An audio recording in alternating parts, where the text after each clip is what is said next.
Hey, what is up, people? Skywalker Hendrix here, back with another video for you guys today. And today we continue the Acolyte Wave reviews. And last but not least, we do have Jedi Master Indara. Now, this is one that I could have seen myself passing on. Of course, I did get the whole wave, so, I didn't pass on it. But this is one I didn't feel like was necessary for my Acolyte collection.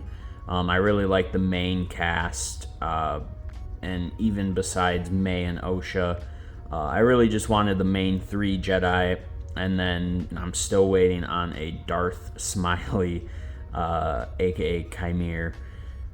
Really anticipating a,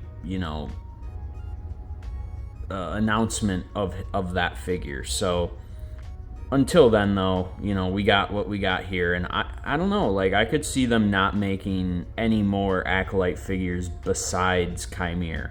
I do hope they give us his kind of, with the helmet and the robe on, and then they give us the, uncloaked, unhelmeted look as well, and that's just gonna be a really cool figure. But anyway, we have one last Jedi to look at, and at the end of the day, this is a Jedi I could throw in with my Attack of the Clones shelf, and just a background Jedi that I think fits in even a little more than some of the other Jedi in this wave with the very yellow type robes. This is a little bit more traditional of what I think of like a prequel Jedi to look like.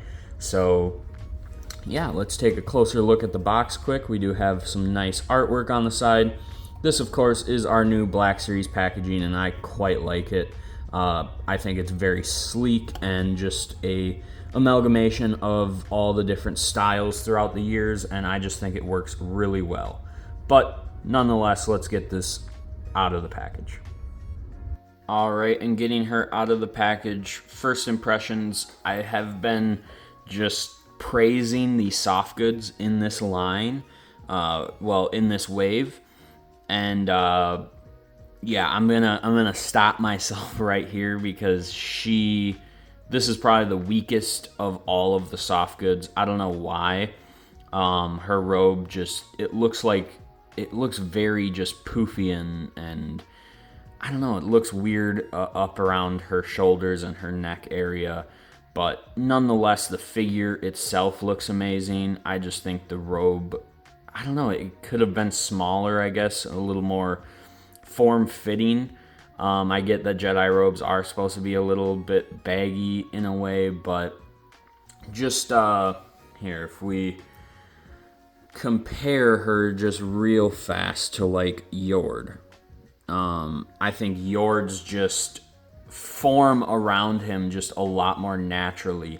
So yeah, off rip, that is just one of the first things I noticed. Not a deal breaker in the slightest. I think you remove the robe and she'll look fantastic, so that's not really an issue at all.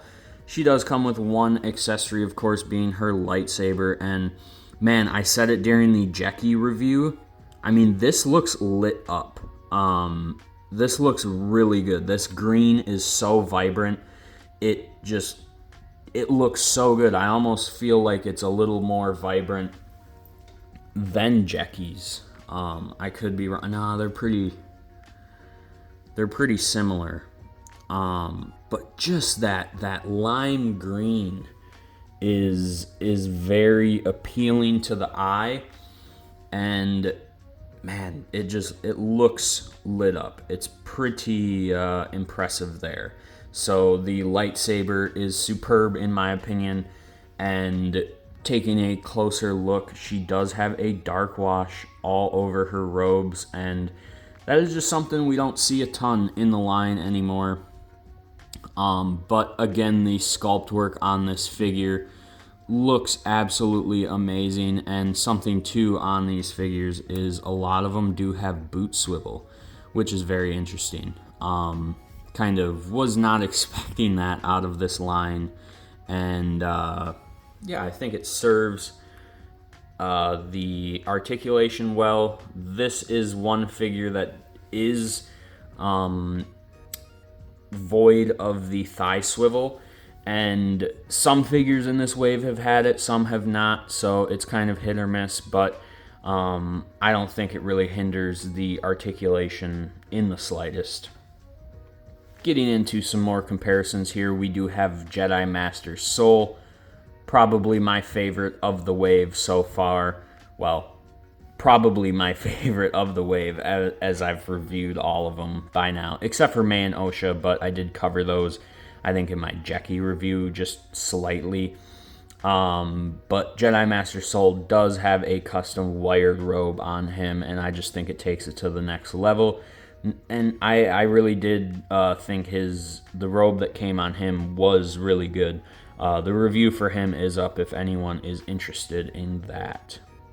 Alright, and even though they did not share any screen time, we do have her with Jeki, and Jeki is probably my second favorite of the wave. And yeah, like the soft goods, as you can see on her, just fit, I think, a lot better than on Indara here.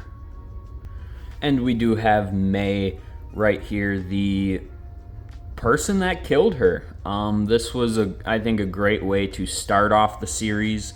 Just a really cool fight scene. I really liked how in that fight scene, they used the Force to kind of maneuver throughout the environment.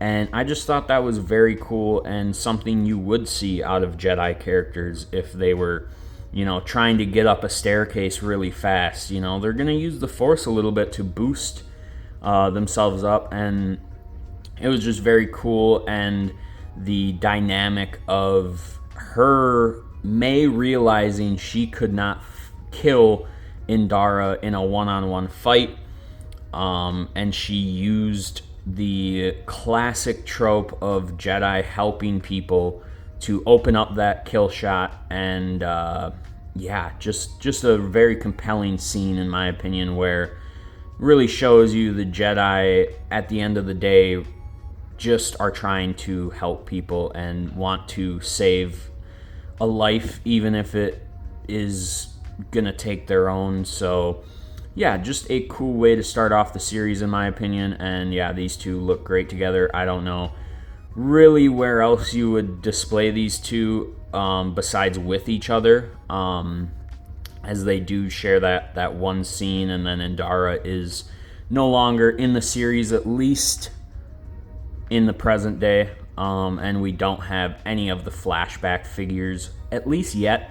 I would like a Padawan Torben and a Kalnaka. Eventually, maybe they can do 3 more figures and add this guy into the mix. Do Padawan Torben, Kalnaka, and Darth Smiley. I think that would be amazing. And if you're wondering, this is a custom figure. Head and gauntlet painted by the Toxic Collector on Instagram. Amazing guy. Using a Dark Empire Luke body with an SH Figuarts Vader cape. So at the end of the day, guys, this is an amazing figure.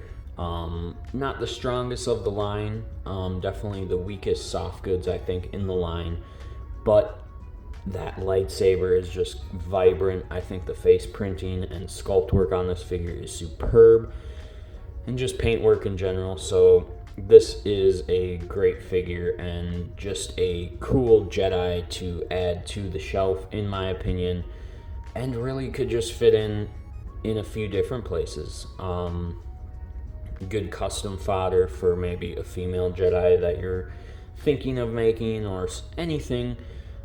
These figures are going to be great for custom fodder and things of that nature. So all in all, I think this is a great wave. I have really been enjoying the show myself, and yes, it does have its issues, but overall, I think it is a great show and a real love letter to George Lucas Star Wars, in my opinion. So yeah, let me know your guys' thoughts on this figure. Are you guys going to be picking up this wave, or are you going to kind of cherry pick the figures and characters you want? And yeah, just let me know down in the comments. Keep it civil, as always, please. You know, it is okay to not like the Acolyte. It is okay to like the Acolyte.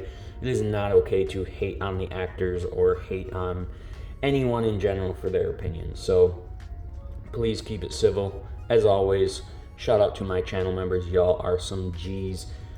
And everyone that watches my videos, I appreciate each and every one of you. Like, comment, subscribe, do all that fun stuff. My next review should be the Hot Toys Episode 2 Anakin or the Episode 2 Padme Amidala.